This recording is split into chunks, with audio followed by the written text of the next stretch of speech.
버스가 읍내 정류장에 멈추었을 때 오순자는 창문에 기댄 이마를 천천히 떼었다. 차창 밖으로 낯익은 풍경이 보였다. 농협 건물, 오래된 이발소 간판, 우체국 앞 느티나무. 변한 것이 없었다. 세상은 그대로인데 자신만 달라진 것 같은 느낌이 드는 것은 이 마을에 돌아올 때마다 드는 감각이었다. 오늘은 그 감각이 유난히 깊었다.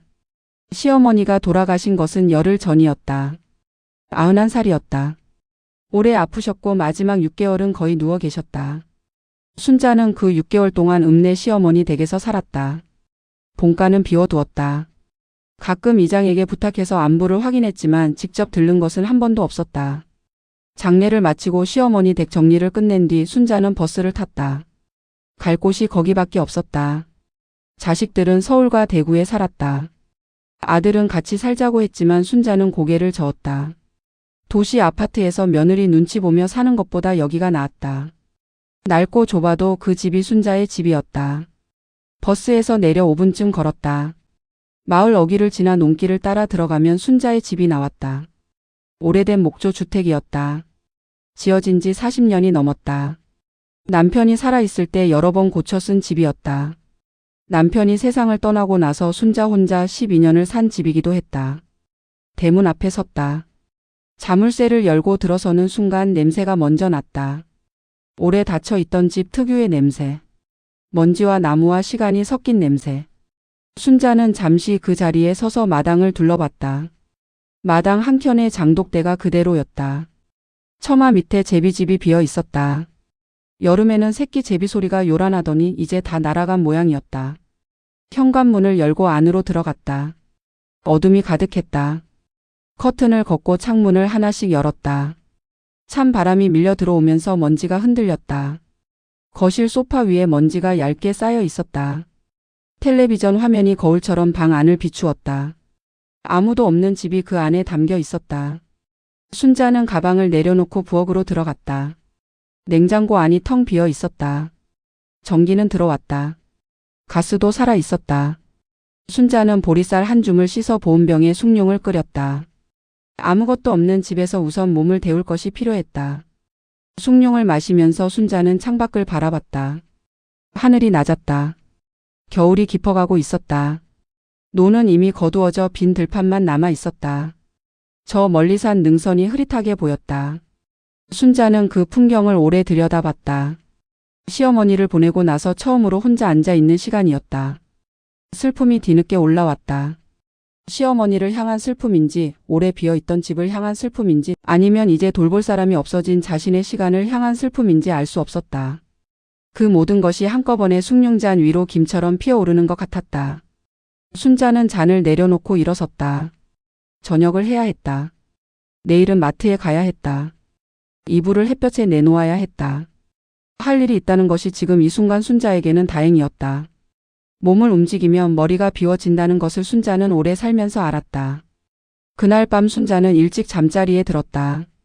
읍내 생활 6개월 만에 돌아온 자기 침대였다. 매트리스가 조금 꺼진 것이 오히려 익숙했다. 이불을 턱까지 끌어올리고 눈을 감으면서 순자는 오늘 하루가 생각보다 괜찮았다고 생각했다. 집이 여전히 순자를 기억하고 있는 것 같았다. 다음 날 아침 순자는 집 안을 정리하기 시작했다. 먼지를 닦고 방마다 환기를 시키고 창고 문을 열어 안에 쌓인 농기구들을 꺼내 햇볕을 쬐었다. 겨울 볕이라 따뜻하지는 않았지만 그래도 빛이 있으면 달랐다. 순자는 빗자루를 들고 마당을 쓸었다. 낙엽이 꽤 쌓여 있었다. 마당 구석으로 밀어가면서 순자는 발밑을 살폈다. 그때 뒷문 쪽에서 무언가가 눈에 걸렸다. 뒷문은 부엌 옆으로 나가는 낡은 나무문이었다. 원래 자물쇠가 달려 있었는데 몇 해 전부터 자물쇠 고리가 헐거워져서 제대로 잠기지 않았다. 고쳐야지 했는데 미루다 보니 그냥 두었다. 그 뒷문 앞 흙 위에 발자국이 찍혀 있었다. 크지 않은 발자국이었다. 어른 것이 아니었다. 운동화 밑창 무늬가 선명하게 남아 있었다. 하나가 아니었다. 여러 번 드나든 것처럼 발자국이 겹쳐 있었다. 순자는 빗자루를 든 채 그 발자국 앞에 서서 한동안 내려다봤다. 동물이 아니었다. 사람이었다. 그것도 작은 발. 어른이라면 신발 크기가 훨씬 클 것이었다. 심장이 조금 빠르게 뛰었다. 순자는 뒷문 손잡이를 잡고 당겼다. 문이 쉽게 열렸다. 자물쇠는 역시 잠겨 있지 않았다. 문 안쪽 흙바닥에도 발자국이 이어졌다. 부엌 쪽으로 향하는 방향이었다. 부엌으로 들어가 찬장을 열었다. 컵라면 봉지가 있었다. 순자가 두고 간 것이 아니었다. 읍내로 떠나기 전에 유통기한이 지난 것들은 전부 버리고 갔다. 게다가 이 봉지는 이미 뜯겨 있었다. 안에 스프 봉지만 남아 있었다. 누군가 먹은 것이었다. 순자는 찬장 문을 천천히 닫았다. 안방으로 들어갔다. 이불이 반듯하게 개어져 있었다.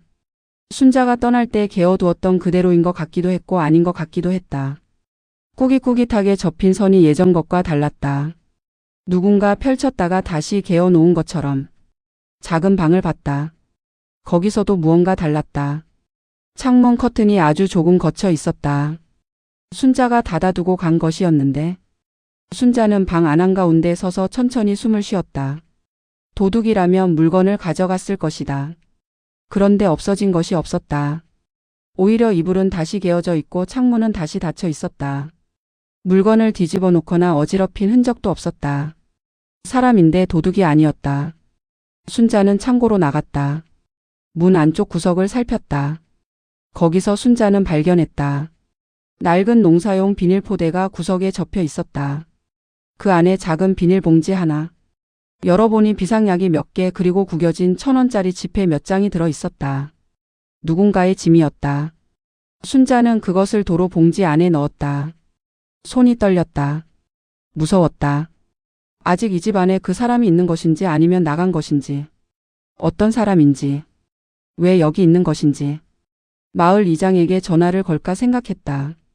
경찰에 신고를 해야 하나 생각했다. 그러나 그보다 먼저 순자는 부엌으로 돌아가 주전자에 물을 올렸다. 사람은 일단 차를 마셔야 생각이 된다.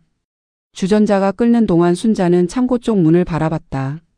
창고 문이 안에서 잠긴 것은 아닐까 생각했다가 아까 자기가 직접 열었다는 것을 떠올렸다. 아무도 없었다. 그렇다면 아직 들어오지 않은 것인지. 밤이 됐다.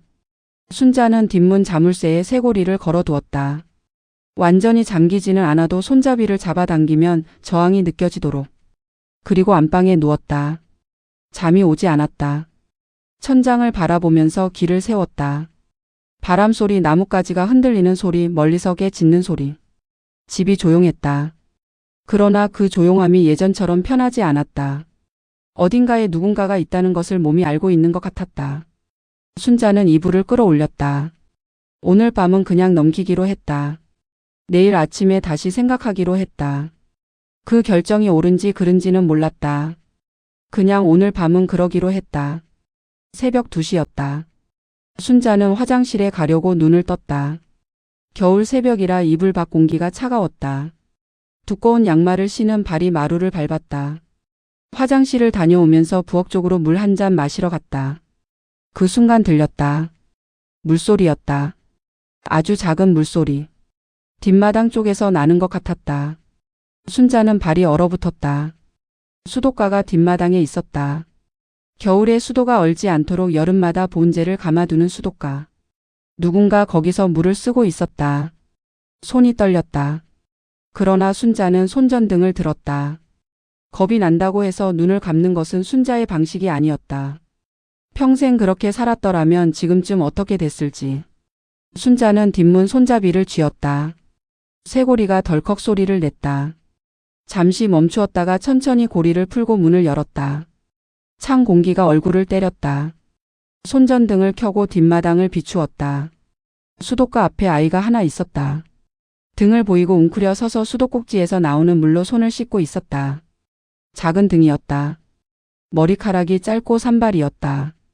순자가 손전등을 비추자 아이가 굳었다. 굳은 채로 천천히 고개를 돌렸다. 소녀였다. 15이나 16쯤 되어 보였다. 눈이 컸다. 그 눈이 손전등 빛에 반사되어 빛났다. 공포가 가득한 눈빛이었다. 그러나 도망치지 않았다. 그냥 순자를 바라봤다. 마치 이 순간을 이미 각오하고 있었다는 것처럼. 두 사람이 그렇게 마주봤다. 순자는 소리를 지르지 않았다. 소리를 지르려다가 그 눈과 마주치는 순간 목소리가 나오지 않았다. 무섭다기보다 뭔가 다른 감각이 먼저 들어왔다. 저 아이는 자기를 해치러 온 것이 아니다. 저 눈빛은 공격하는 눈빛이 아니라 겁먹은 눈빛이다. 너 누구야? 순자의 목소리가 새벽 공기 속에 퍼졌다. 소녀는 대답하지 않았다. 손에서 물이 뚝뚝 떨어졌다. 추운데 장갑도 없이 손을 씻고 있었다. 발에는 운동화가 신겨 있었는데 끈이 제대로 묶이지 않은 채였다. 몸 전체가 약간 떨리고 있었다. 여기서 잔 거야? 소녀가 시선을 내렸다. 대답 대신 그것이 대답이었다. 순자는 손전등을 내리고 한 발짝 앞으로 나갔다. 소녀가 반사적으로 뒤로 물러섰다. 순자는 멈추었다. 동물을 몰지 않듯 더 다가가지 않았다. 안 잡아먹어. 들어와. 소녀가 눈을 들었다. 추우니까 일단 들어오라고. 밖에 있다가 얼겠어. 순자는 뒷문을 열어두고 먼저 부엌으로 들어갔다. 가스 불을 켜고 냄비에 물을 올렸다. 뒤에서 발소리가 들렸다. 아주 조심스러운 발소리였다. 뒷문이 삐걱 소리를 내며 닫혔다. 소녀가 들어온 것이었다. 순자는 돌아보지 않았다. 등을 보이고 컵을 꺼내면서 그냥 이렇게 있으면 들어온다는 것을 순자는 알았다. 무섭게 굴면 도망간다. 사람도 짐승도 마찬가지였다. 코코아 마실 수 있어? 아니면 그냥 물? 소녀가 대답하지 않았다. 코코아로 줄게. 믹스커피통 뒤에 코코아 봉지가 몇 개 있었다. 손녀가 여름에 놀러 왔을 때 두고 간 것이었다. 순자는 머그잔에 코코아를 타서 식탁 위에 놓았다. 앉아. 소녀가 식탁 의자를 당겨 앉았다. 맞은편에 순자도 앉았다. 머그잔에서 김이 올라왔다. 소녀는 두 손으로 잔을 감쌌다. 손이 빨개져 있었다. 오래 차가운 데 있었던 손이었다. 순자는 소녀의 얼굴을 천천히 살폈다. 눈 아래에 다크서클이 짙었다. 입술이 텄다. 뺨이 헬쑥했다. 제대로 먹지 못한 얼굴이었다. 그리고 왼쪽 뺨에 옅게 남은 것, 순자는 그것이 멍이 가신 자국이라는 것을 알았다. 오래 살면서 그런 자국을 모를 리가 없었다. 순자는 그 자국을 못 본 척했다. 지금 그 이야기를 꺼내면 소녀가 달아날 것이었다. 코코아 식기 전에 마셔. 소녀가 잔을 들었다. 한 모금 마셨다. 목젖이 움직이는 것이 보였다. 두 모금, 세 모금. 뺨에 조금씩 온기가 돌아오는 것이 보였다. 순자는 그 모습을 바라보면서 오늘 밤을 어떻게 해야 할지 생각했다. 코코아를 다 마신 뒤에도 소녀는 자리를 떠나지 않았다. 순자가 먼저 움직이지 않으니 소녀도 그냥 앉아 있었다. 두 사람은 한동안 아무 말 없이 식탁 앞에 앉아 있었다. 새벽 2시 넘은 시골집 부엌이 그렇게 조용했다. 냉장고 돌아가는 소리만 들렸다. 순자가 먼저 일어섰다. 방 하나 있어. 오늘 밤은 거기서 자. 소녀가 순자를 봤다. 내일 아침에 얘기하자. 지금 새벽에 무슨 얘기를 해. 소녀는 일어서지 않았다. 눈 안에서 무언가를 재고 있는 것이 보였다. 이 노인을 믿어도 되는지. 이 제안을 받아도 되는지. 받았다가 무슨 일이 생기는 건 아닌지. 순자는 그 눈빛을 읽었다. 나 혼자야. 여기. 아무것도 안 한다. 짧게 말하고 순자는 작은 방 쪽으로 걸어갔다. 방문을 열고 이불을 꺼내 펼쳤다. 오래 닫혀있던 방이라 냉기가 가득했다. 순자는 전기장판 스위치를 켰다. 잠시 후 장판이 데워지는 소리가 작게 났다. 발소리가 뒤에서 들렸다. 소녀가 따라온 것이었다. 따뜻해지려면 좀 걸려. 이불 덮고 있어. 순자가 방을 나오려는 순간이었다. 소녀가 방문을 잡으면서 팔이 올라갔다. 소매가 조금 거쳤다. 순자의 눈에 들어왔다. 한 번 보면 지나칠 수 있었지만 순자는 그냥 지나치지 않았다. 팔뚝 안쪽에 멍이 있었다. 한 개가 아니었다. 겹쳐 있었다. 오래된 것이 흐릿하게 남아있고 그 위에 새로운 것이 짙게 들어와 있었다. 색이 다른 멍들이 층을 이루고 있었다. 한 번의 사고가 아니라는 것을, 반복된 흔적이라는 것을 순자는 알았다. 소녀가 순자의 시선을 느꼈는지 소매를 내렸다. 시선을 피했다. 순자는 아무 말도 하지 않았다. 방 안에서 소녀가 이불을 잡아당기는 소리가 났다. 순자는 방문을 닫아주고 부엌으로 돌아왔다. 싱크대 앞에 서서 수도꼭지를 틀었다. 찬물이 손등 위로 흘렀다. 젊어서 남편에게 맞던 시절 순자의 팔에도 저런 멍이 있었다. 겹겹이 쌓인 멍. 지워지기 전에 또 생기는 멍. 그 색이 무엇인지 순자는 손바닥보다 더 잘 알았다. 경찰에 신고해야 한다. 그것이 맞는 일이다. 순자는 그 생각을 했다. 분명히 했다. 그런데 손이 핸드폰을 짚지 않았다. 저 아이가 신고를 당하면 어디로 가는가? 경찰이 오면 저 아이는 어디로 보내지는가? 집으로 돌아가는가? 저 멍을 만든 집으로. 순자는 수도꼭지를 잠갔다. 오늘 밤은 일단 재우자. 내일 아침에 밥을 먹이고 그 다음에 생각하자. 무조건 신고부터 하는 것이 맞는 일인지 아니면 먼저 이 아이가 어떤 상황인지 알아야 하는 건지. 순자는 아직 몰랐다. 그러나 이 새벽에 저 아이를 다시 밖으로 내보내는 것은 할 수 없었다. 그것만은 할 수 없었다. 안방으로 들어가 이불 속으로 들어간 순자는 한동안 눈을 뜨고 있었다. 작은 방에서 소리가 들렸다. 이불이 바스락거리는 소리. 그리고 잠잠해졌다. 저 아이가 마지막으로 따뜻하게 잔 것이 언제인지. 그 생각이 순자의 가슴 안에서 오래 걸렸다. 아침에 일어나 순자가 가장 먼저 한 것은 작은 방 앞에 귀를 기울이는 것이었다. 소리가 없었다. 도망간 것인지. 순자는 살며시 문을 열었다. 소녀가 있었다. 이불을 턱까지 끌어올리고 옆으로 누워서 자고 있었다. 숨소리가 고르고 깊었다. 오래 제대로 자지 못하다가 처음으로 깊이 잠든 사람의 숨소리였다. 순자는 문을 도로 닫았다. 부엌에서 밥을 지었다. 냉장고에 달걀이 있었다. 된장은 항아리에 남아 있었다. 시래기국을 끓이고 달걀 부침을 했다. 집안에 밥 냄새가 퍼졌다. 소녀가 일어난 것은 아침 9시가 넘어서였다. 작은 방 문이 열리는 소리가 났다. 순자는 부엌에서 등을 보이고 국을 젓고 있었다. 소녀의 발소리가 복도에서 멈추었다. 화장실 쪽으로 갔다가 돌아오는 소리가 났다. 밥 먹어. 순자는 돌아보지 않고 말했다. 소녀가 식탁 앞에 앉았다. 순자가 밥그릇과 국그릇을 앞에 놓았다. 소녀는 잠깐 그 음식을 내려다봤다. 표정이 없었다. 고맙다는 말도 없었다. 그냥 수저를 들었다. 순자는 맞은편에 앉아 자기 밥을 먹었다. 묻지 않았다. 이름도 어디서 왔는지도 왜 여기 있는지도. 그냥 밥을 먹었다. 소녀가 국을 2번 더 떴다. 밥그릇을 비웠다. 달걀 부침을 남기지 않았다. 많이 굶었다는 것이 먹는 속도에서 드러났다. 순자는 그것을 보면서 아무 말도 하지 않았다. 밥을 다 먹고 나서 소녀가 처음으로 입을 열었다. 설거지 할게요. 뜻밖이었다. 순자는 잠깐 소녀를 봤다가 고개를 끄덕였다. 그래. 소녀가 일어나 싱크대 앞에 섰다. 물을 틀고 수세미를 집었다. 그릇을 닦는 손놀림이 어설프지 않았다. 익숙한 손이었다. 집안일을 오래 해온 아이의 손이었다. 순자는 소녀의 뒷모습을 바라봤다. 키가 작은 편이었다.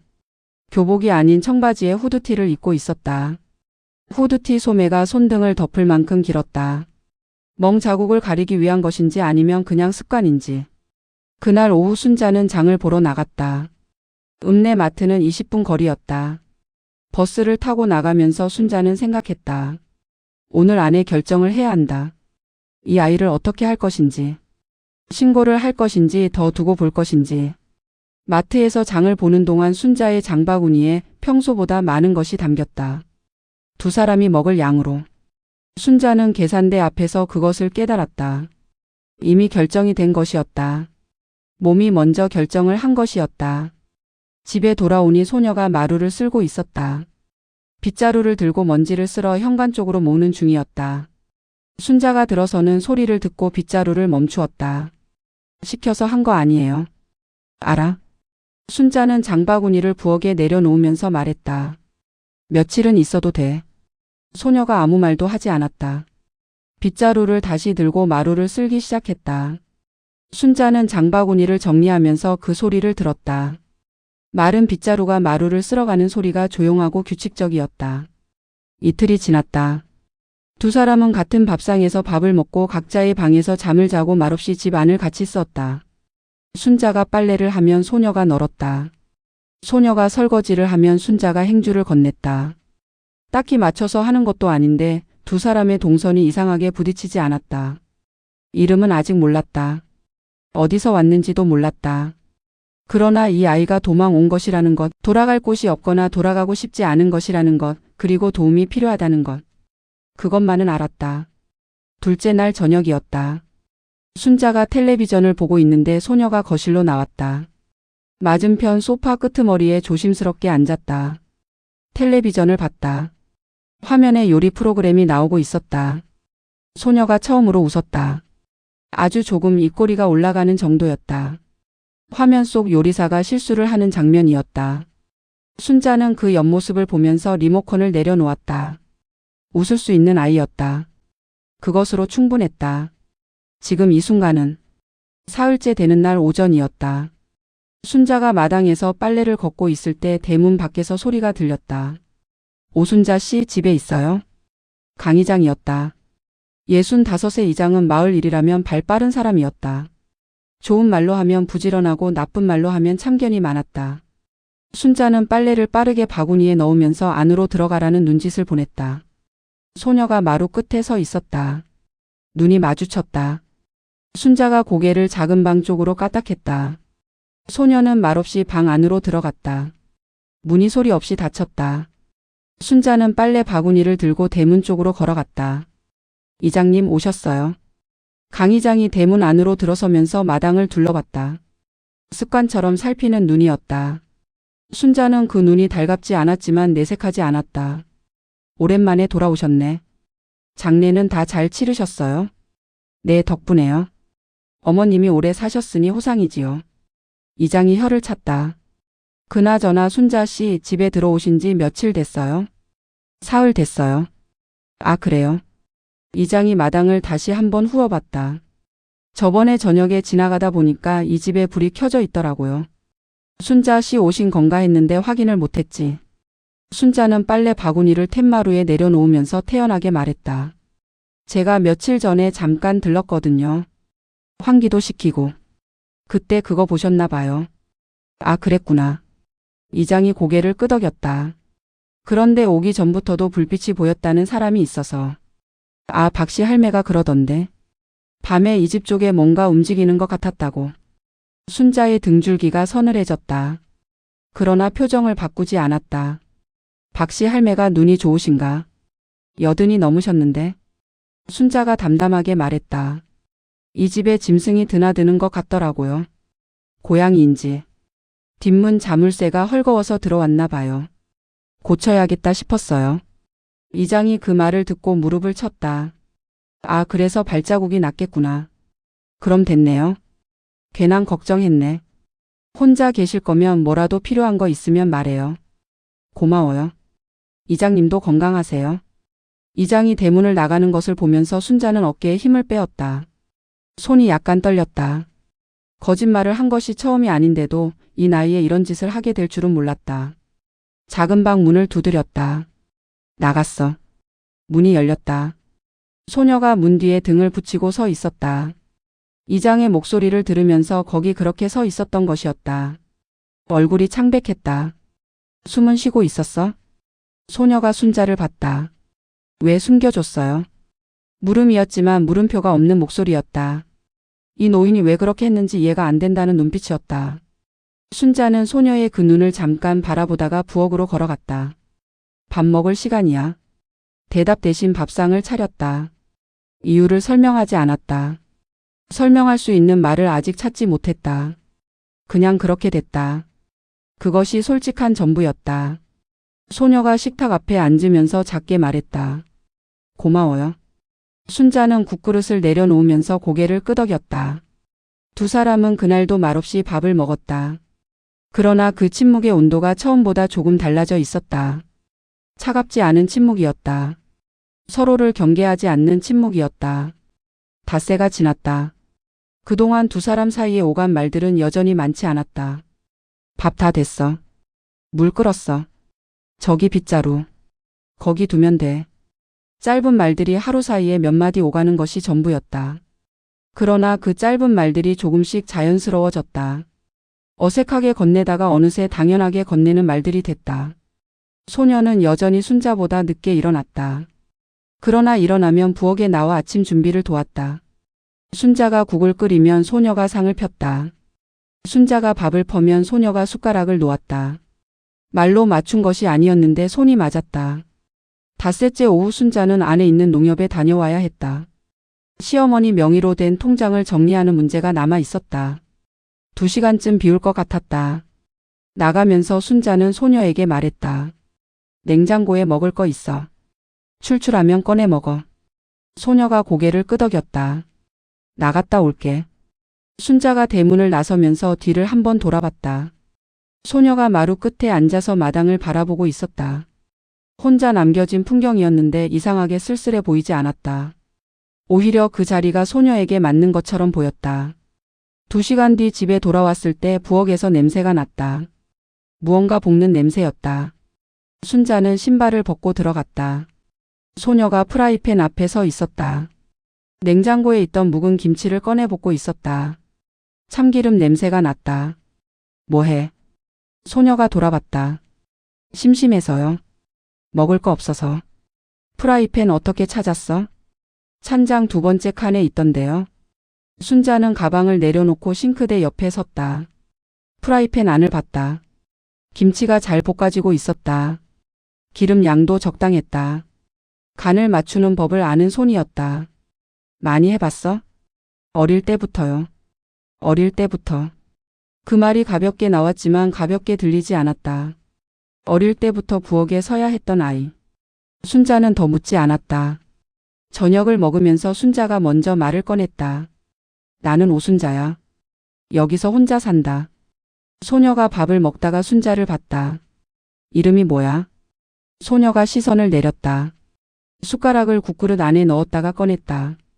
말을 할지 말지 재고 있는 것이 보였다. 순자는 기다렸다. 재촉하지 않았다. 이유진이요? 낮은 목소리였다. 처음 듣는 그 이름이 식탁 위로 내려앉았다. 유진이. 네. 순자는 그 이름을 한 번 더 마음속으로 불렀다. 이유진. 16이거나 17. 멍 자국이 있는 아이. 김치를 잘 볶는 아이. 처음에는 눈빛이 날카롭더니 지금은 조금 풀려 있는 아이. 잘 먹는다 유진이. 유진이 순자를 봤다. 그 눈 안에서 무언가가 잠깐 흔들렸다. 그러다가 다시 밥그릇으로 시선을 내렸다. 네. 그 짧은 대답이 이상하게 오래 남았다. 순자는 김치찌개를 한술 더 떠먹으면서 생각했다. 이 아이가 자기 이름을 말하는 것이 얼마만인지. 자기 이름을 물어봐 주는 사람을 만난 것이 얼마만인지. 그날 밤 순자는 자리에 눕기 전에 다이어리를 꺼냈다. 오래된 다이어리였다. 거기에 짧게 적었다. 이유진. 16쯤. 잘 먹고 잘 잔다. 김치볶음 잘한다. 그것으로 충분했다. 지금 이 순간에는 1회째 되는 날 밤이었다. 바람이 세게 불었다. 창문이 덜컹거리고 처마 끝에서 바람 소리가 길게 났다. 순자와 유진은 거실에서 텔레비전을 보다가 채널이 바뀌는 바람에 뉴스를 잠깐 봤다. 가출 청소년 관련 뉴스였다. 전국적으로 가출 신고 건수가 늘었다는 내용이었다. 유진이 리모컨을 들어 채널을 돌렸다. 순자는 그 행동을 못 본 척했다. 채널이 홈쇼핑으로 바뀌었다. 아무도 살 것 같지 않은 물건을 파는 프로그램이었다. 두 사람은 그것을 멍하니 보다가 어느 순간 유진이 먼저 물었다. 할머니는 여기 혼자 오래 사셨어요? 할머니. 그 호칭이 자연스럽게 나왔다.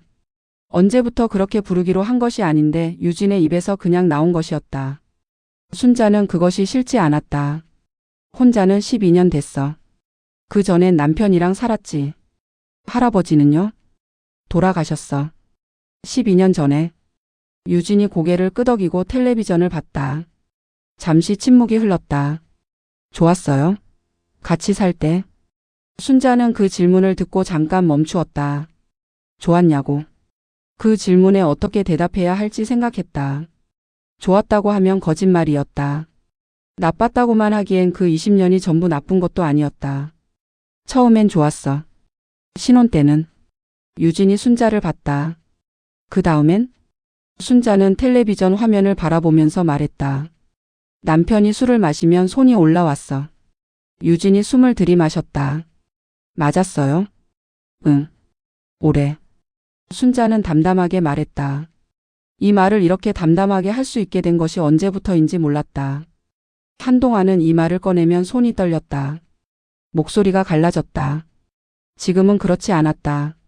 오래 지나면 상처도 굳어서 딱딱해진다는 것을 순자는 알았다. 얼마나요? 20년. 유진이 아무 말도 하지 않았다. 왜 안 나왔어요?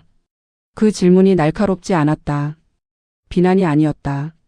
진짜로 이해하고 싶어서 묻는 질문이었다.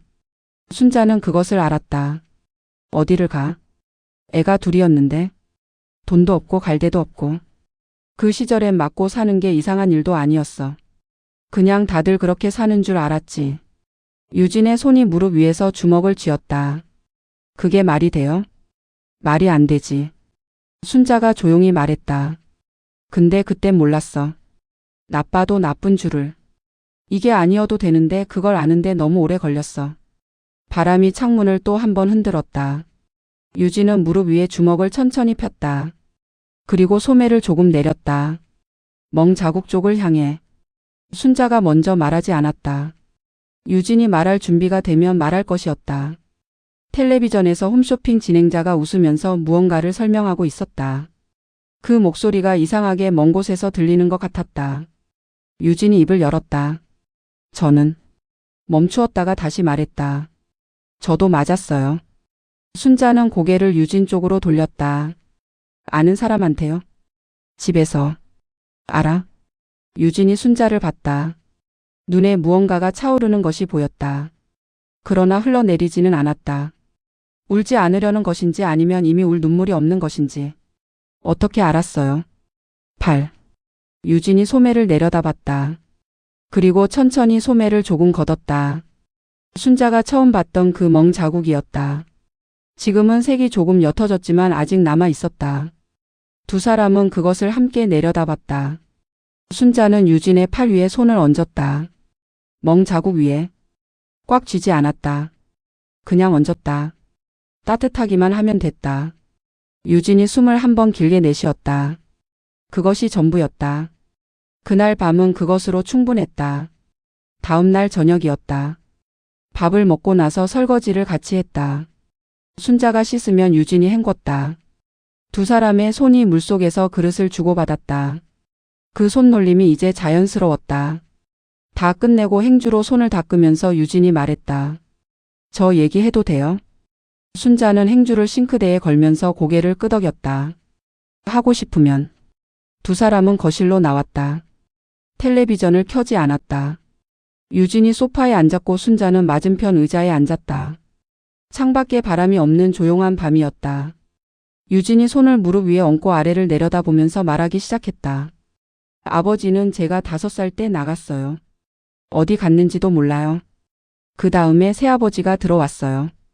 처음엔 괜찮았어요. 중학교 들어가기 전까지는. 순자는 아무 말도 하지 않고 들었다. 중학교 들어가고 나서부터요. 술 마시고 들어오면 트집을 잡았어요. 처음엔 소리만 질렀는데 어느 날부터 손이 왔어요. 엄마는 옆에 있었는데.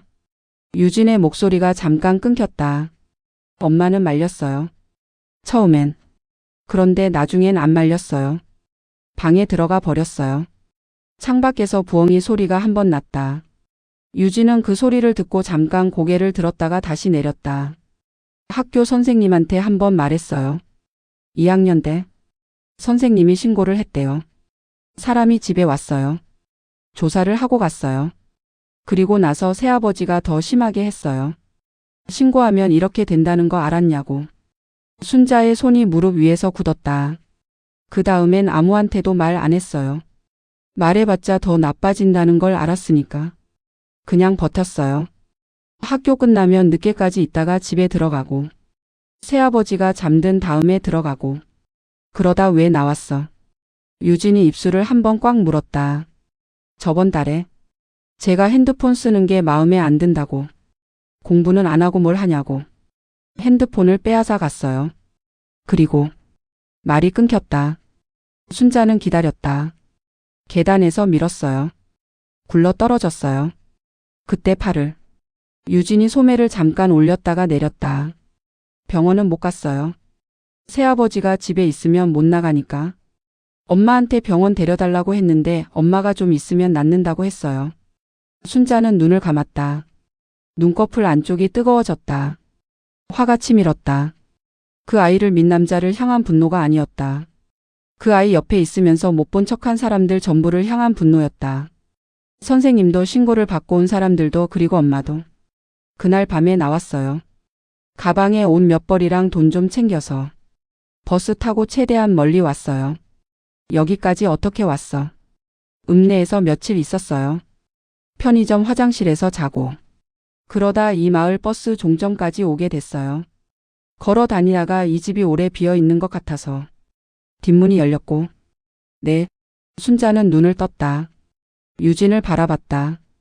이 아이가 여기까지 오는 동안 얼마나 무서웠을지. 편의점 화장실에서 웅크리고 잔 밤들이 얼마나 됐을지. 유진아. 유진이 순자를 봤다. 잘 왔어. 그 세 글자가 나오는데 순자도 몰랐다. 그냥 나왔다. 잘 왔어. 여기 오길 잘했어. 이 빈집을 찾아온 것이 다행이야. 유진의 눈에서 눈물이 흘렀다. 소리가 없었다. 그냥 흘렀다. 유진은 손등으로 닦았다. 닦아도 또 흘렀다. 순자는 자리에서 일어나 부엌으로 갔다. 티슈를 가져다 유진 옆에 놓았다. 그리고 다시 자리에 앉았다. 옆에 있는 것. 지금 이 아이에게 필요한 것은 그것이었다. 유진이 한참을 울었다. 순자는 그 시간 동안 아무 말도 하지 않았다. 말이 필요 없었다. 이 공간이 이 집이 이 밤이 그 역할을 대신하고 있었다. 바깥에서 바람이 한 번 불었다. 창문이 조용히 흔들렸다. 이튿날 오후였다. 순자는 된장을 담그려고 마당에서 메주를 꺼내 햇볕에 놓고 있었다. 유진은 안에 처마 및 거미줄을 빗자루로 걷어내고 있었다. 두 사람이 각자의 일을 하면서 같은 마당에 있는 조용한 오후였다. 대문 밖에서 발소리가 났다. 순자는 고개를 들었다. 유진도 빗자루를 멈추었다. 대문이 열렸다. 40대 중반쯤 되어 보이는 여자였다. 코트를 입었는데 단추가 잘못 채워져 있었다. 머리카락이 단정하지 않았다. 눈이 부어 있었다. 오래 운 눈이거나 오래 잠을 못 잔 눈이었다. 그 눈이 마당을 후다가 유진에게서 멈추었다. 유진아. 유진이 굳었다. 빗자루를 쥔 손이 하얘졌다. 발이 땅에 붙은 것처럼 움직이지 않았다. 그 자리에 서서 여자를 바라봤다. 눈빛이 순식간에 바뀌었다. 아침까지 풀려있던 눈빛이 다시 처음처럼 날카롭게 닫혔다. 여자가 마당 안으로 들어왔다. 엄마야. 왜 이러고 있어? 집에 가자. 유진이 대답하지 않았다. 엄마가 얼마나 걱정했는지 알아? 어딜 간다는 말도 없이. 경찰에도 신고하고 여기저기 다 찾아다녔어. 그 목소리가 다정하게 들리려는 것인지 아니면 진짜 다정한 것인지 순자는 알 수 없었다. 그러나 유진의 반응은 분명했다. 한 발짝 뒤로 물러섰다. 안 가. 유진아. 안 간다고. 여자의 눈이 흔들렸다. 그러다가 순자를 봤다. 순자는 메주를 든 채 그 자리에 서 있었다. 어르신 죄송한데요. 제 딸이에요. 여기서 신세를 많이 졌나 본데 이제 데려가도 될까요? 순자는 메주를 땅에 내려놓았다. 딸이 싫다는데요. 여자가 눈을 깜빡였다. 네? 유진이가 싫다는데 어떻게 데려가요? 여자의 얼굴이 굳었다. 당혹스러운 기색이 역력했다. 이 노인이 왜 이러는지 이해가 안 된다는 표정이었다. 어르신 제가 이 아이 친어머니예요. 미성년자라 보호자가 데려가야 해요. 법적으로. 법적으로. 순자가 그 말을 받았다. 그럼 법적으로 저 아이 팔에 있는 멍은 뭐예요? 법적으로 어떻게 되는 거예요? 여자의 입이 열렸다가 닫혔다. 유진이 순자와 어머니 사이에서 두 사람을 번갈아 봤다. 이 노인이 자기 편에서 말하는 것이 낯설고 믿기지 않는다는 눈빛이었다. 그건 여자가 말을 골랐다. 집에서 넘어진 거예요. 아이가 원래 조심성이 없어서 계단에서 밀렸다던데요. 순간 마당이 조용해졌다. 여자의 얼굴이 하얘졌다. 그 얼굴을 보면서 순자는 알았다. 이 여자가 모르는 것이 아니었다. 알고 있었다.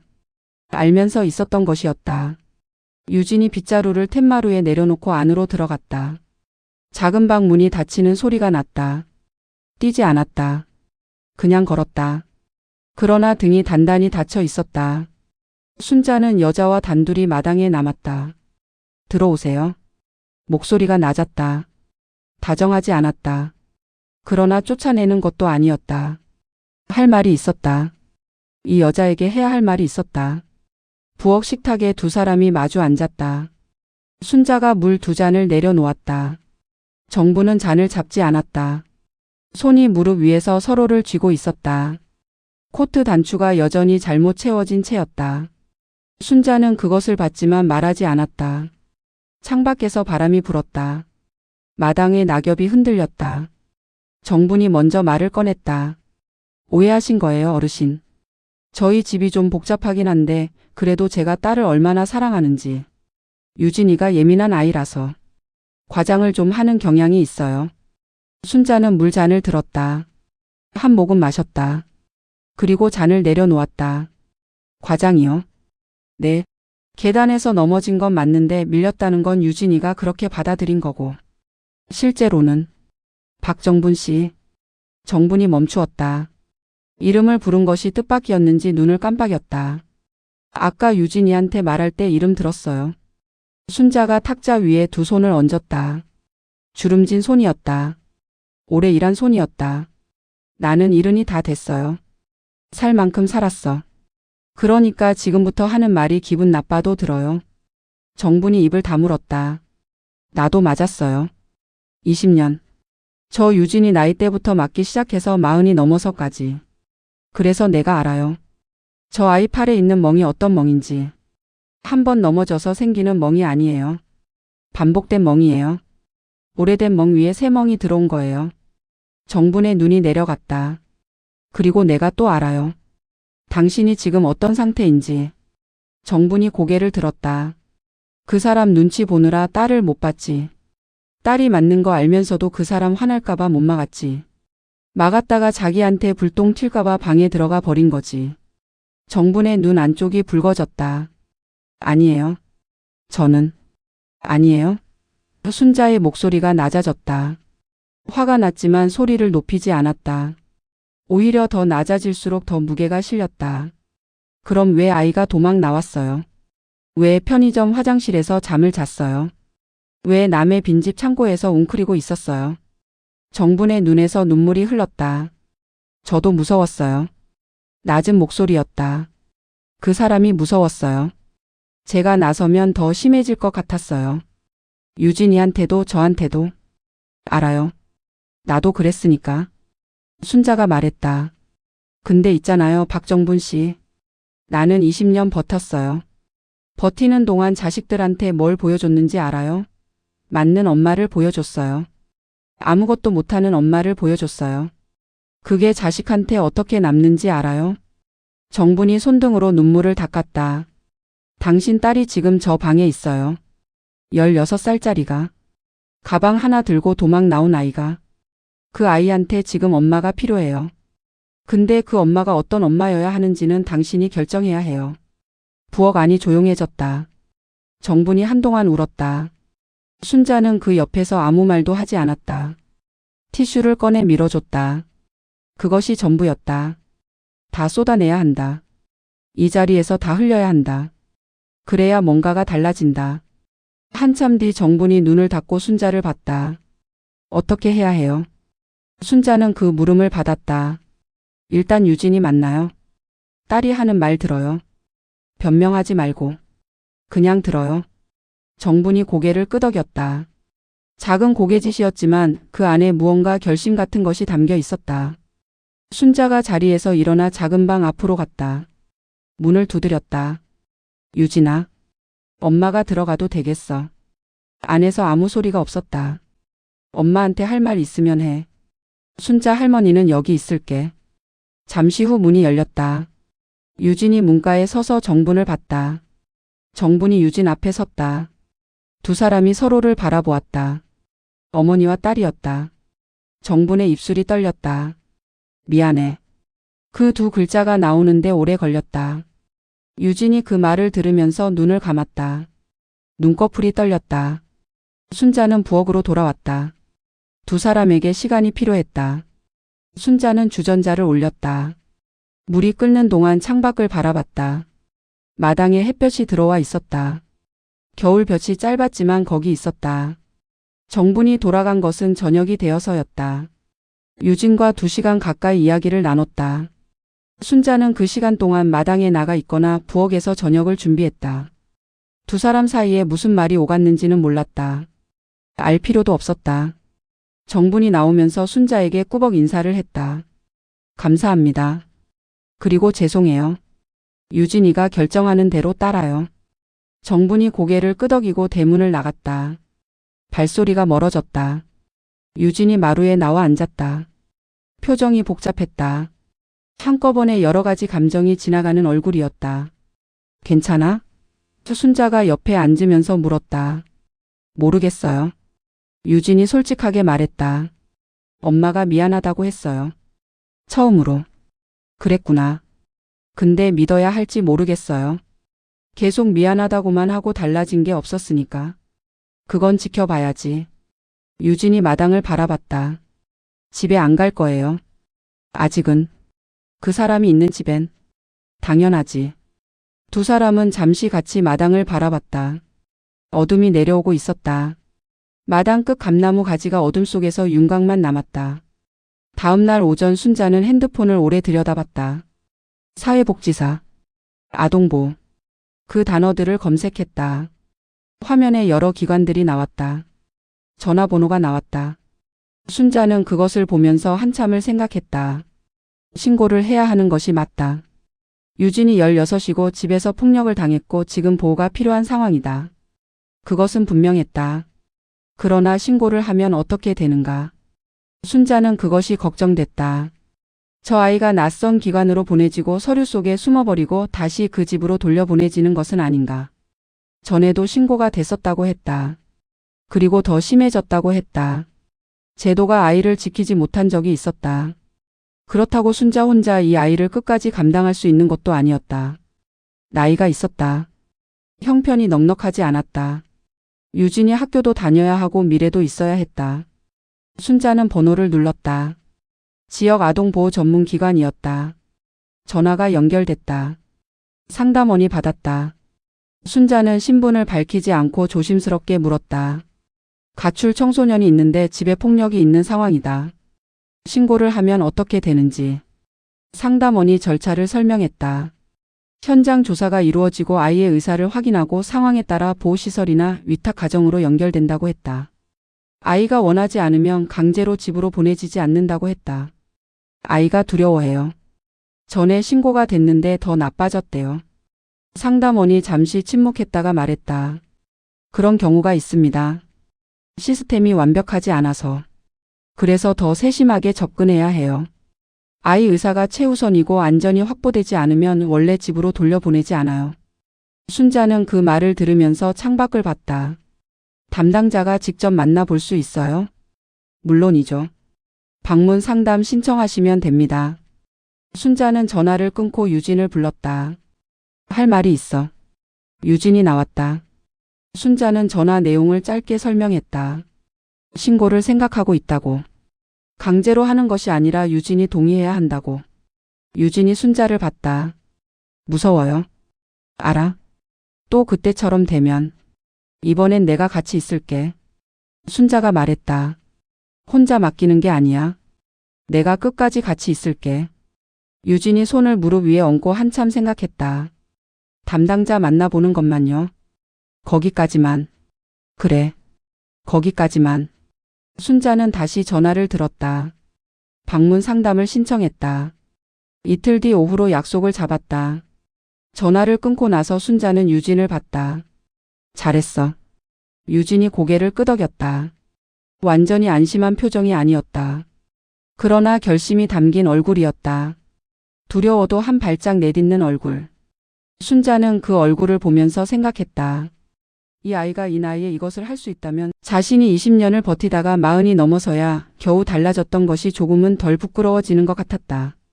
약속 전날 밤이었다. 순자는 일찍 잠자리에 들었다.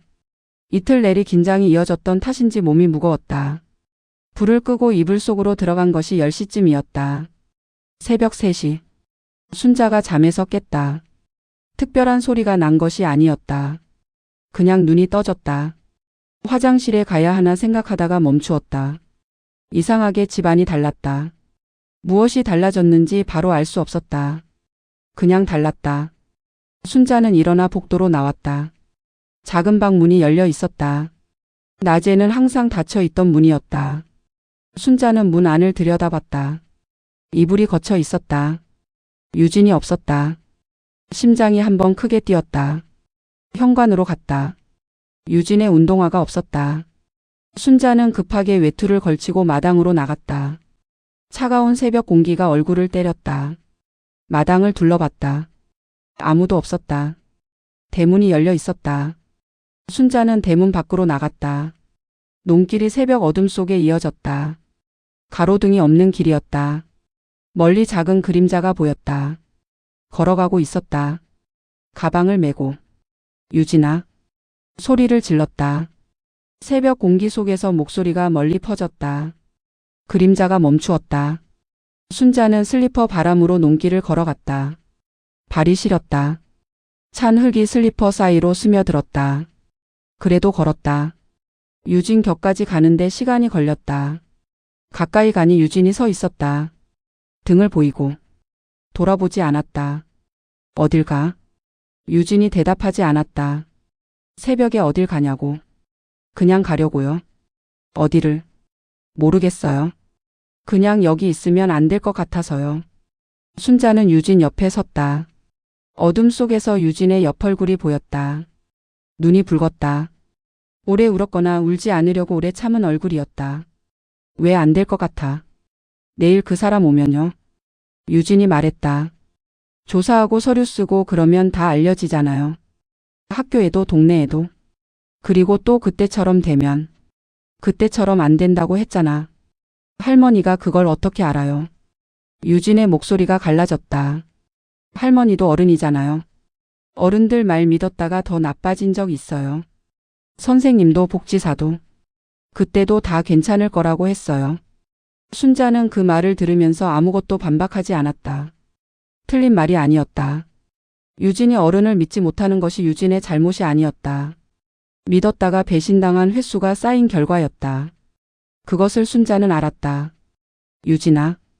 차가운 새벽 바람이 두 사람 사이를 지나갔다. 나도 어른이야. 근데 나는 저 사람들이랑 다른 게 하나 있어. 유진이 순자를 봤다. 나는 너한테 아무것도 바라는 게 없어. 저 사람들은 일로 만나는 거야. 나는 그냥 만난 거야. 내가 내 집 창고에서 자고 있어서. 그게 달라. 유진이 순자를 봤다. 그리고 나는 이 나이에 거짓말할 이유가 없어. 귀찮게 거짓말까지 할 기력이 어디 있어. 유진의 입끝이 아주 조금 움직였다. 울려는 것인지 웃으려는 것인지 알 수 없는 움직임이었다. 할머니. 왜? 추워요. 슬리퍼 신고 왜 나왔어요? 순자가 내려다봤다. 발이 이미 감각이 없었다. 네가 가니까 따라온 거지. 유진이 가방 끈을 고쳐 쥐었다. 그러더니 천천히 몸을 돌렸다. 순자 쪽으로. 집 쪽으로. 들어가요. 그래. 두 사람이 나란히 논길을 걸었다. 새벽 어둠 속에서 집에 불빛이 보였다. 순자가 나오면서 켜두고 나온 현관불이었다. 어둠 속에 작고 따뜻한 불이었다. 유진이 먼저 대문 안으로 들어섰다. 순자가 뒤따라 들어가면서 대문을 닫았다. 내일 일은 내일 되는 것이었다. 이튿날 오후 복지사 김수연이 왔다. 30 중반쯤 되어 보이는 여자였다. 단정한 차림이었고 서류 가방을 들었다. 대문 안으로 들어서면서 마당을 한번 둘러봤다. 직업적인 눈이었다. 그러나 딱딱하지 않았다. 순자가 맞았다. 오셨어요? 들어오세요. 거실에 셋이 앉았다. 유진은 소파 끄트머리에 걸터 앉아 무릎을 모으고 있었다. 복지사가 먼저 유진에게 인사를 건넸다. 이유진 씨죠? 저는 김수연이에요. 무서우면 천천히 해도 돼요. 오늘 다 결정할 필요 없어요. 유진이 고개를 끄덕였다. 복지사가 서류를 꺼내지 않았다. 그냥 이야기를 나누기 시작했다. 요즘 밥은 잘 먹는지 잠은 잘 자는지. 집에 대한 이야기는 천천히 꺼냈다. 유진이 말하면 받아 적지 않고 먼저 들었다. 순자는 옆에서 그 과정을 지켜봤다. 유진이 처음엔 짧게 대답했다. 네, 아니요, 모르겠어요. 그러다가 복지사가 질문하는 방식이 다르다는 것을 느꼈는지 조금씩 말이 길어졌다. 1시간쯤 지났을 때 복지사가 순자를 봤다. 어르신, 잠깐 자리를 비워주실 수 있어요? 유진이랑 단둘이 얘기해도 될까요? 순자가 자리에서 일어섰다. 마당에 있을게요. 마당에 나와 장독대 앞 작은 걸상에 앉았다. 겨울 햇볕이 등을 데웠다. 오래 앉아 있었다. 거실 안에서 목소리가 낮게 들렸다가 끊겼다가 했다. 내용은 들리지 않았다. 30분쯤 지나서 복지사가 마당으로 나왔다. 어르신. 순자가 일어섰다. 유진이가 어르신을 믿고 있어요. 많이. 복지사가 말했다. 그리고 지금 상황은 아이 보호 조치가 필요한 상황이에요. 집으로 돌아가는 건 현재로선 부적절하고요. 어떻게 되는 거예요?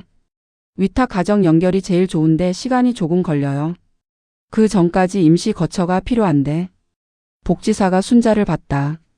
유진이가 여기 있고 싶다고 했어요. 어르신이 괜찮으시다면. 순자는 대답하지 않았다. 대신 거실 창문 너머 유진을 봤다. 유진이 소파에 앉아서 마당 쪽을 바라보고 있었다. 눈이 마주쳤다. 유진이 눈으로 물었다. 나 있어도 돼요? 순자가 고개를 끄덕였다. 복지사가 서류 작업을 시작했다. 순자에게도 서명이 필요한 것들이 있었다. 임시보호자 확인서. 생각보다 복잡한 서류였다. 순자는 하나씩 읽으면서 서명했다. 마지막 서류에 서명하면서 순자가 복지사에게 물었다. 이 아이 가해자는요? 어떻게 돼요? 복지사가 잠깐 멈추었다가 말했다. 고소장이 접수되면 수사가 시작돼요. 유진이가 원하면 진행할 수 있어요.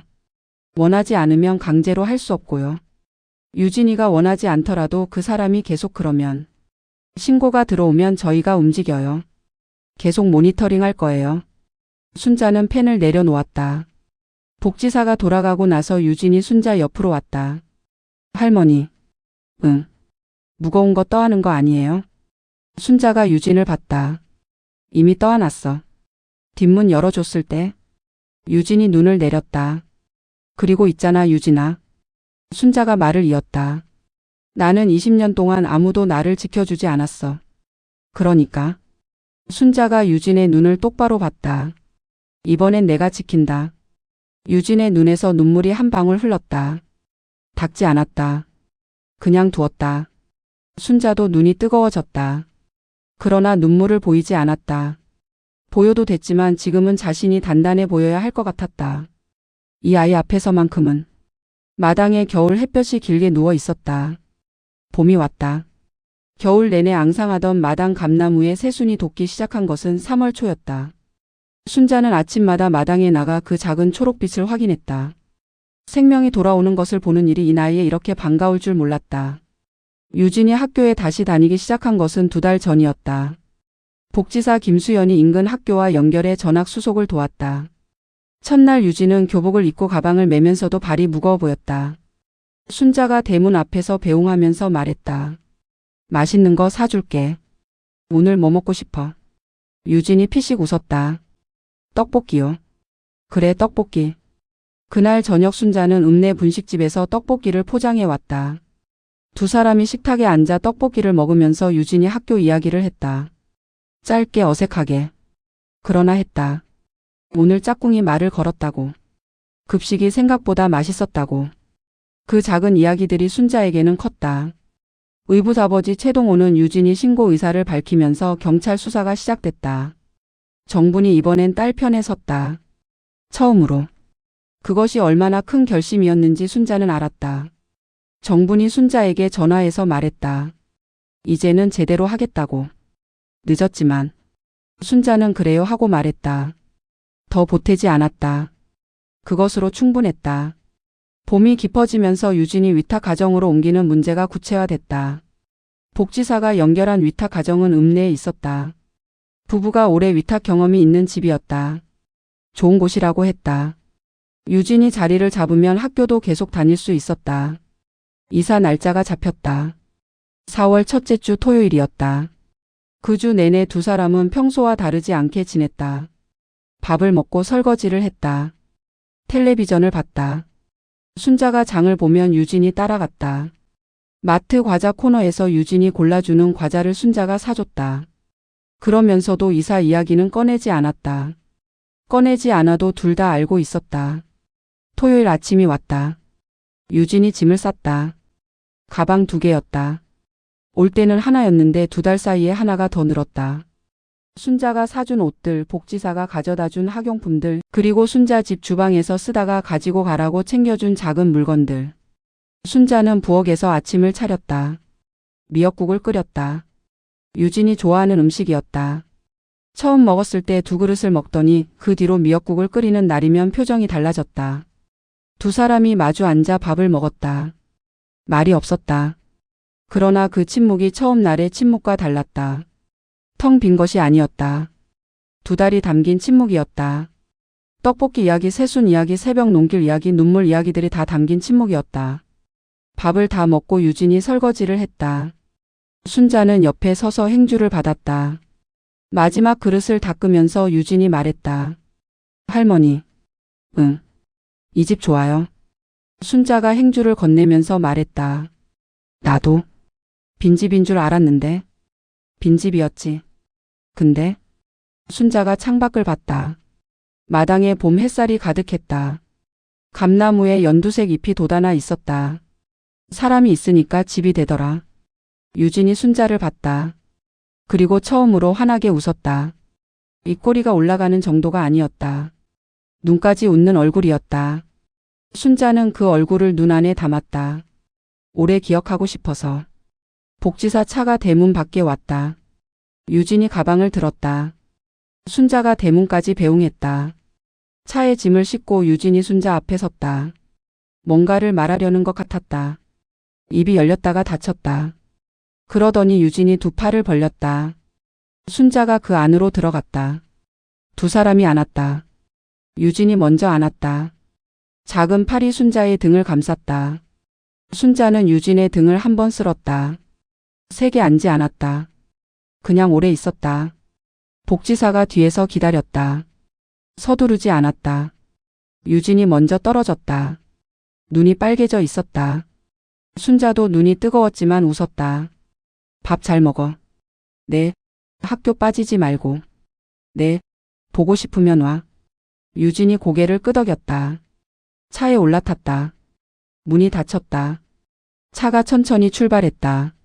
순자는 대문 앞에 서서 차가 멀어지는 것을 봤다.